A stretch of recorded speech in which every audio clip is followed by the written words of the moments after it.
வணக்கம் நண்பர்களே.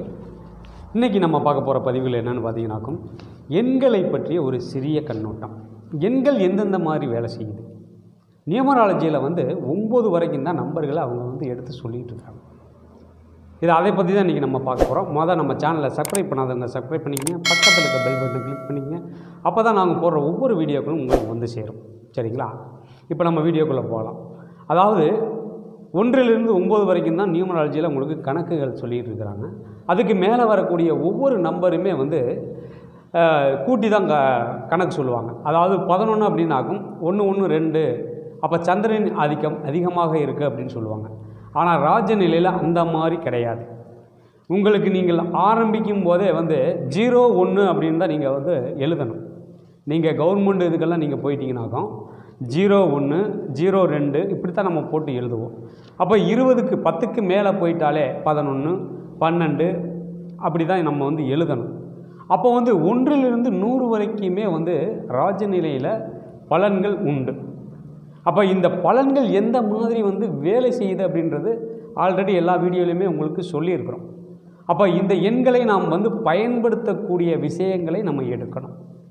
எந்தெந்த நம்பர்கள் நல்ல நம்பர், எந்தெந்த நம்பர் அதாவது கெடுதலான பலன்களை தரும் அப்படின்ற விஷயங்களை நம்ம எடுக்கணும். அப்போ இந்த எண்களை நாம் பிரித்து அதிலிருந்து நல்ல விஷயங்கள் கொடுக்கக்கூடிய இந்த எண்களை நாம் எடுத்து அது எந்தெந்த இடத்துல நம்ம பயன்படுத்தினால் நமக்கு ஆதாயத்தை தரும் என்பதைத்தான் இந்த ராஜநிலையில் நம்ம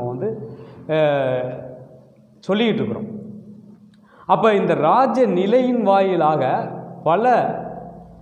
பல பேர் பயன்பெற்று கொண்டிருக்கிறார்கள். அப்போ இந்த தகவலை நம்ம சொல்லணும், வெளியே கொண்டு வரணும் அப்படின்னு தான் நாங்கள் ஒவ்வொரு வீடியோக்களும் போகிறோம். ஒருத்தர் திடீர்னு ஃபோன் பண்ணி, சார் நீங்கள் ராஜநிலைன்னு சொல்கிறீங்க, அது என்னங்க சார், எங்களுக்கு ஒன்றுமே புரிய மாட்டேங்குது அப்படின்னு கேட்குறாங்க. அதாவது ராஜநிலையினாகும் எண்களை வைத்து நாங்கள் நீங்கள் பயன்படுத்தக்கூடிய ஒவ்வொரு விஷயங்களையும், அதாவது செல்ஃபோன் எண்ணாக இருக்கட்டும், வண்டி எண்ணாக இருக்கட்டும், அடுத்ததாக உங்களுடைய பாஸ்வேர்டு எண்கள், அடுத்து ஏடிஎம் பின் நம்பர், இதையெல்லாம் வைத்து நாங்கள் பலன்கள் தர்றோம் அப்படின்னு சொல்கிறோம். அதுக்கப்புறம் அவங்க ஒவ்வொரு விஷயத்தையும் சொல்லி நாங்கள் பலன்களை சொல்லும்போது அவங்களே கொஞ்சம் ஆடி போயிடுறாங்க. எப்படிங்க சார் இதெல்லாம் எடுக்க முடியுது அப்படின்னு. அப்போ அந்த எண்களை நாம் எந்த மாதிரியாக கொண்டு போகணும் அப்படின்னு தான் கணக்கு. அப்போ ஒரு செல்ஃபோன் எண்களை 5 வகையான யோகங்களை கொடுத்து கொண்டு இருக்கிறோம். சரிங்களா? குழந்தை, தொழில், சொத்து, குடும்பம், ஜாதகர் அப்படின்னு 5 வகையான யோகங்களையும் நம்ம கொடுத்துட்ருக்குறோம். அப்போ அந்த 5 வகையான யோகங்களும் தரக்கூடிய அந்த நம்பர் நல்ல விதமான நம்பர்களாக நம்ம எடுக்கணும். அப்போ ஒரு நம்பர் எடுக்கணும் அப்படின்னு பார்த்தீங்கன்னாக்கும் குறைந்தபட்சம் அந்த 10 எண்களை நாம் அனலைஸ் பண்ணணும். அந்த அனலைஸ் பண்ணி தான் நம்ம அந்த எண்களை நம்ம ராஜநிலை எண்களாக எடுக்க முடியும். அந்த எண்களை எடுத்து அதையும் நம்ம டோட்டல் அப்படின்ற ஒரு விஷயத்தில் போய் கூட்டும்போது தான் அந்த ஒரு நம்பர் உங்களுக்கு கிடைக்கும். அப்போ அந்த ஒரு நம்பர் எடுக்கணும் அப்படின்னு பார்த்தீங்கனாலே குறைந்தபட்சம் அரை மணி நேரத்துக்கு மேலேயே ஆயிடும்.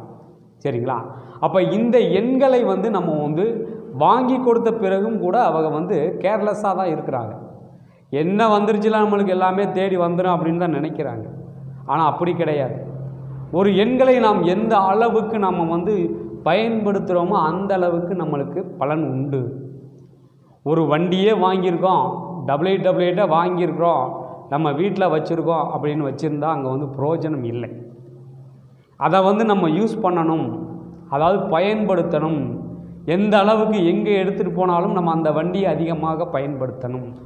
ராஜநிலை சார்ந்த ஒரு எண்கள் அவர்கள் கையில் இருந்தால் அந்த எண்களை வைத்து அவர்கள் பயன்படுத்த வாழ்க்கையில் மிகப்பெரிய ஒரு உயரத்துக்கு வர முடியும் என்பதே இந்த ராஜநிலையும் சூட்சம். சரிங்களா? அப்போ இந்த ராஜநிலையில் நம்ம ஒவ்வொரு விஷயங்களையும் நம்ம பயன்படுத்தி கொண்டே இருக்கணும். இப்போ ஒரு கார் எடுத்துட்டோம், டபுள்யூ எடுத்துட்டோம், ஓகே எல்லாமே வந்துடுங்களா? அப்படி கிடையாது. ஒரு வண்டி எடுத்து விட்டாலும் அடுத்து செல்ஃபோன் எண்களையும் நம்ம பார்க்கணும். செல்ஃபோன் எண்கள் எப்படி இருக்குன்னாக்கும் அங்கே சரியான நம்பராக இருந்தால் ஒன்றும் பிரச்சனையே இல்லை. அங்கே கொஞ்சம் பேடான நம்பராக இருந்தால் அதை சார்ந்து அவங்க பிரச்சனைகளை சந்தித்து கொண்டு இருப்பார். பெரிய அளவில் வருது, யானை மாதிரி வருது, இங்கே வந்து எலி மாதிரி செலவு பண்ணால் ஒன்றும் தெரியாது. ஆனால் பிரச்சனைகள் அங்கே சந்திச்சுக்கிட்டு தான் இருப்பாங்க. அப்போ ஒரு வண்டி மட்டும் கிடையாது, அவர்கள் பயன்படுத்தக்கூடிய அனைத்து விஷயங்களையும் அவர்கள் சரியாக மாற்றி அதை வந்து சரியான முறையில் பயணித்தோம்னாக்கும் நம்ம பயன்படுத்தி வாழ்க்கையில் வெற்றி வரணும் அப்படின்றதான் எங்களுடைய நோக்கமே. சரிங்களா? ஓகே, மீண்டும் இது போன்ற நல்ல பதிவில் சந்திப்போம். அதுவரை உங்களிடமிருந்து விடைபெறுவது திருப்பூரிலிருந்து ராஜநிலை மற்றும் பாரம்பரிய ஜோதிடர் பாலமுருகேஸ்வர். நன்றி, வணக்கம்.